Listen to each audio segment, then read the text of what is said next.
فرمایا دشمن تجھے تجارت کی طرف لے جاتا ہے، دوسرا دشمن تجھے لہو و لعب کی طرف لے جاتا ہے، لیکن اس کے مد مقابل ایک اور لشکر ہے جسے لشکر خدا کہتے ہیں، جسے عباد الصالحین کہتے ہیں، جسے متقین کہتے ہیں، جن کو کبھی بھی تجارت ذکر خدا سے غافل نہیں کرتی، جن کو کبھی بھی لہو و لعب پریشان نہیں کرتا۔ لیکن کیونکہ تو تمناؤں میں جکڑا ہوا ہے، میں ایک سادہ سی مثال دیتا ہوں۔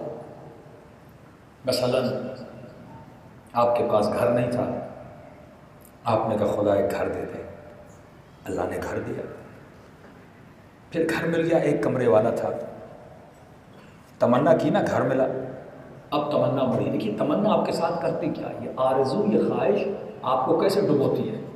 پھر آپ نے کہا خدا ایک کمرے کا گھر ہے، اب ایک ڈرائنگ روم بھی اس میں تو ہونا چاہیے، مہمان وغیرہ آتے ہیں، اچھا تمنا بڑھی، ایک ڈرائنگ روم بڑھا۔ بیوی نے کہا کہ دیکھو سب کے گھر میں جاتے ہیں، بچے جاتے ہیں اور مجھے بڑا تنگ کر رہے ہیں۔ اور کیا کہہ رہے ہیں کہ آپ سب کے گھر میں جاتے ہیں، ان کے گھر میں ٹی وی ہے، ہمارے گھر میں ٹی وی نہیں ہے، لہٰذا ہمیں ٹی وی لے کر دو۔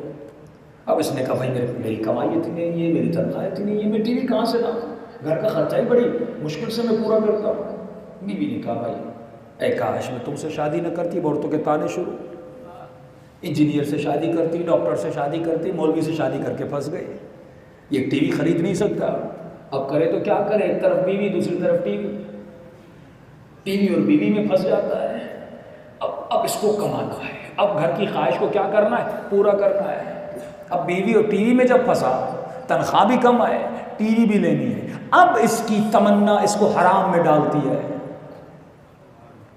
اب یہ ماں بہن کا حق کھاتا ہے، اب یہ مال رشوت کے پیچھے، کیونکہ تمنا کو پورا کرنا ہے، کیونکہ گھر کی ضرورت کو پورا کرنا ہے، لیکن اسے یہ پتہ ہی نہیں ضرورت تو رکنے والی چیز نہیں ہے۔ اب ٹی وی لائی، لگ گئی کہ گھر اور بڑا ہونا چاہیے، اب تمنا کو پورا کر رہا ہے، اب یہ حرام کے پیچھے جائے گا، اب یہ ایکسٹرا آرڈنری بزنس کرے گا، پہلے 8 گھنٹے کام کرتا تھا، اب یہ 12 گھنٹے کی ڈیوٹی دے گا، یہاں تک کہ مال کمانے کے پیچھے یہ 16 آورز کام کرے گا، اپنا آرام، اپنا سکون، اپنی عبادت، اپنی بیوی بچوں کی تربیت، اپنے اولاد کا ٹائم بزنس کو دے گا تاکہ گھر بڑا کرے، تاکہ ٹی ویاں بڑی لے۔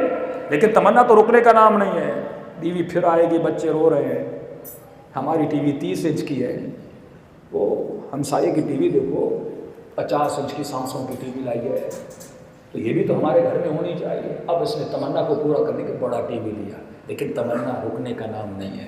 پھر کہے کہ لوگوں کے گھر میں جاؤ، بیڈ روم میں بھی ٹی وی ہے تو ڈرائنگ روم میں بھی ٹی وی ہے، اسی میں اس کی زندگی گزر جاتی ہے، کمروں کو بڑھانے میں، خواہشوں کو بڑھانے میں، تمناؤں کو بڑھانے میں، مال کو جمع کرنے میں۔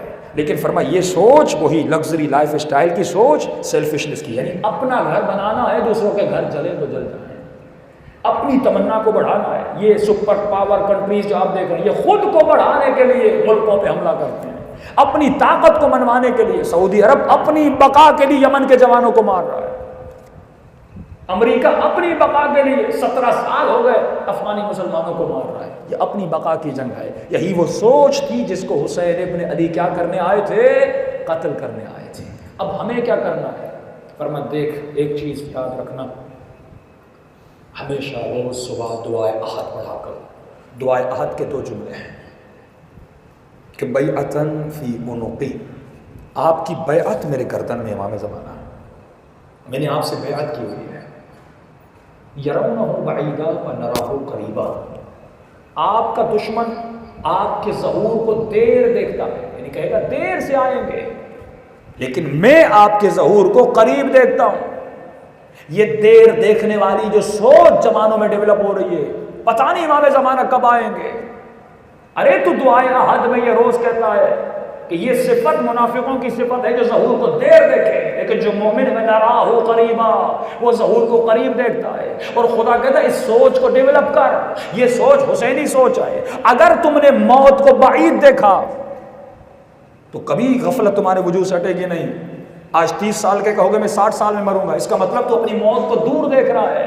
جب دور کی نگاہ سے دیکھے گا، نماز سے دور ہو جائے گا، عبادت سے دور ہو جائے گا۔ علی مصلی پہ کیوں روزانہ بیٹھتے تھے؟ کیونکہ علی اپنی موت کو قریب دیکھ رہے تھے۔ ماں فرماتے جب بھی عبادت کرو یہ سمجھو تجھے کل مرنا ہے، امام زمانہ کے ظہور کو یہ سمجھو کہ کل امام کا ظہور ہو جائے گا، پھر ایسے تیاری کرو جیسے مومن ایسے تیاری کرتے ہیں امام کا ظہور کل ہونا ہے۔